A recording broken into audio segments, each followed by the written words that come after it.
Bonjour et bienvenue chers élèves dans cette capsule dans laquelle on va voir le fonctionnement du néphron et comment l'urine va se former. Tout d'abord, le sang arrive au niveau du néphron, il ressemble à cette chambre. Donc il y a beaucoup de déchets, il y a beaucoup de désorganisation. Puis il traverse le filtrant, le néphron, je m'excuse. Qu'est-ce qui arrive au niveau du néphron? On va filtrer le sang, on va garder ce qui est bon et on enlève les déchets. Voyons tout d'abord l'anatomie du néphron. Si je fais un zoom, qu'est-ce que je retrouve dans le néphron? Je retrouve des petits vaisseaux sanguins, des capillaires sanguins qui vont porter le nom de glomérules. La capsule de Bowman qui entoure ces capillaires sanguins et je vais retrouver ce qu'on appelle les tubules rénaux, d'accord? On va retrouver deux sortes, on va voir ça un peu plus tard, et finalement le tube collecteur. Donc, le néphron, c'est l'unité fonctionnelle du rein. C'est lui qui va assurer trois fonctions. Filtrer le sang, le retour des substances utiles dans le sang et l'élimination des déchets. Comment ça va se produire ces trois fonctions? Tout d'abord, le sang arrive au niveau du glomérule. C'est quoi le glomérule? Je répète, ce sont des capillaires sanguins qui ont une particularité au niveau de leur perméabilité. Donc, le glomérule va jouer le rôle d'une passoire, il va laisser les molécules de petite taille passer et les molécules de grande taille, ils vont rester à l'intérieur du glomérule, c'est-à-dire dans la passoire. Donc, je vais garder globules rouges, globules blancs, des protéines plasmatiques, des médicaments, certaines drogues, etc. Et tout ce qui est petit, il va passer, je parle de l'eau, du glucose, de l'acide aminé et quelques ions, ok?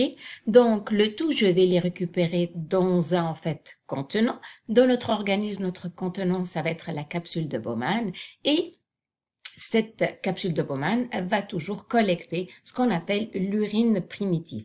Pourquoi on l'appelle urine primitive? On va voir un peu plus tard parce que sa composition va varier durant son cheminement de la capsule de Bowman jusqu'au tube collecteur. Donc, lorsque le sang passe par le glomérule, il va se vider à peu près, on va dire, de tous ces éléments.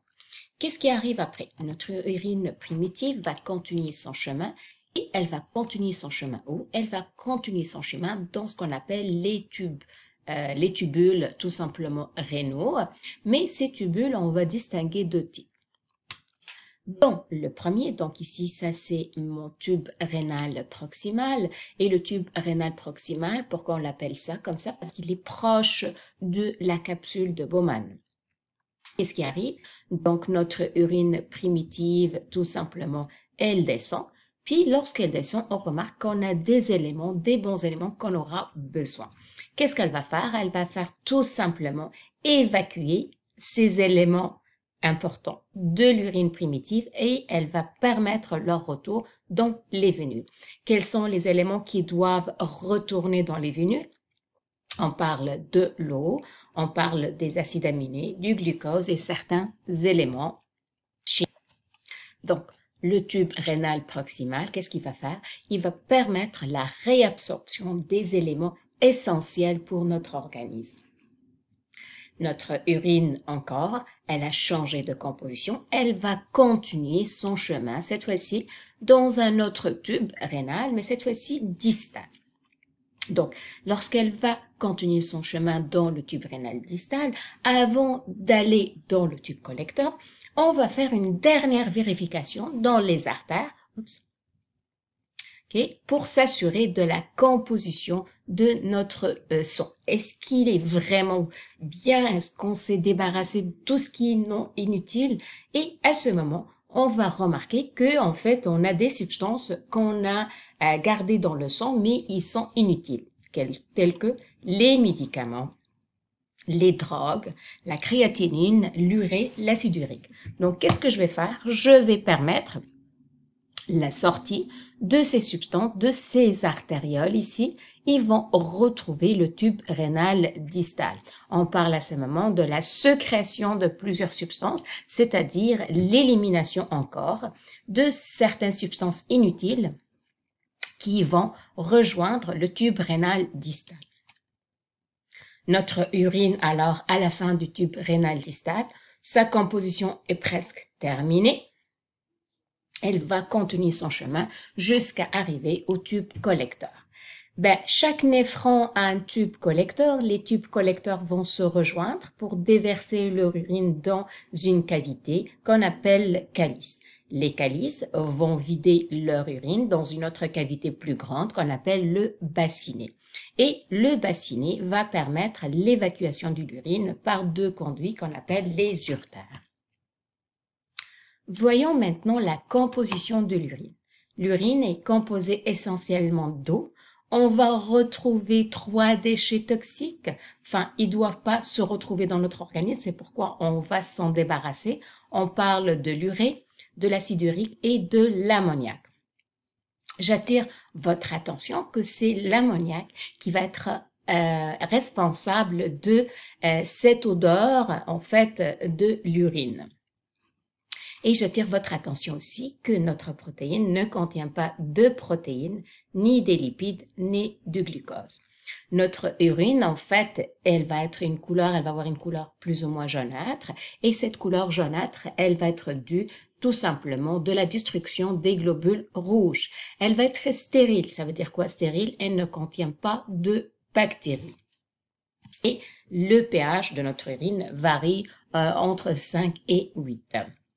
Le volume de l'urine évacuée pendant une journée, ça s'appelle la diurèse.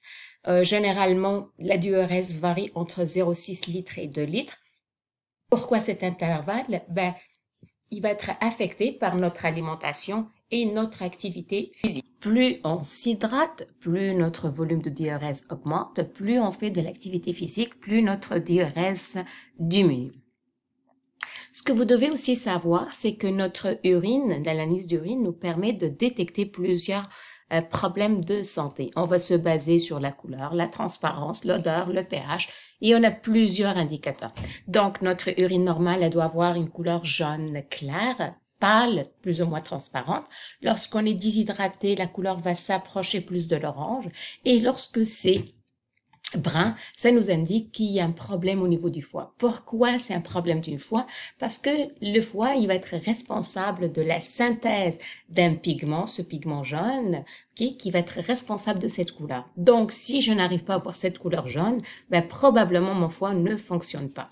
Je vais avoir en fait une urine mousseuse, c'est-à-dire c'est comme si lorsqu'elle est en contact de l'eau, il y a une mousse qui se forme. Puis aussi, je vais aussi remarquer que mon urine est trouble, c'est comme s'il y a des petits points. Ça nous indique qu'il y a la présence de protéines et présence du sang.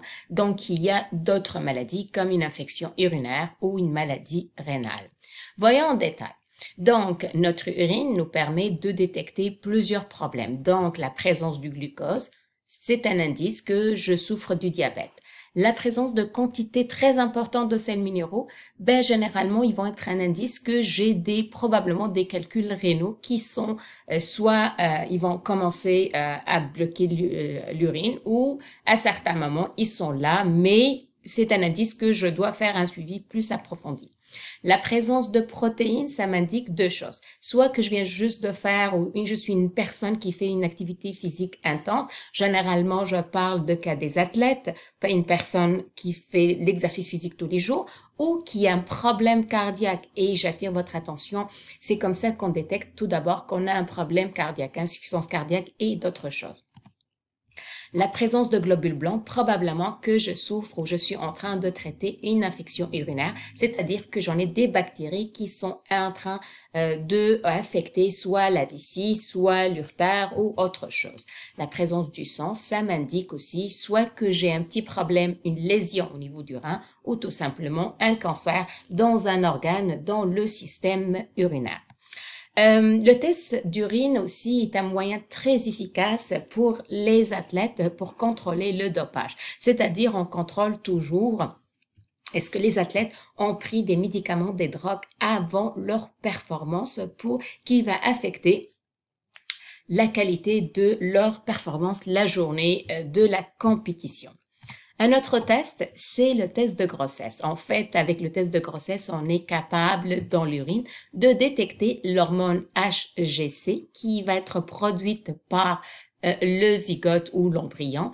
Et lorsque on insère ce test de grossesse, ben, il va sortir avec les deux bandes, donc ça indique que j'en ai le HGC. Faites attention, parfois, il y a certains hommes qui vont faire ce test de grossesse dans leur urine et il va sortir positif. Là, c'est grave. Un homme ne peut pas tomber enceinte, d'accord? Et il peut pas avoir un bébé. Donc, lorsque ce test sort positif, il y a un petit souci de santé et probablement qu'il y a un cancer au niveau de la prostate. Il y a des personnes qui vont avoir un problème au niveau du rein, donc le néphron ne fonctionne plus, ils n'arrivent plus à faire la filtration du sang, ils vont utiliser ce qu'on appelle l'hémodialyse ou le rein artificiel. Qu'est-ce qui arrive? Donc, nos artères et nos veines vont être reliées à deux tuyaux, le sang sort par l'artère, il va traverser le filtre, je collecte les déchets, le sang filtré, il va revenir dans notre organisme par les vénules. C'est une action très demandante et fatigante pour la personne, mais elle est nécessaire pour la personne pour qu'elle puisse survivre jusqu'à la réception d'un nouveau rein.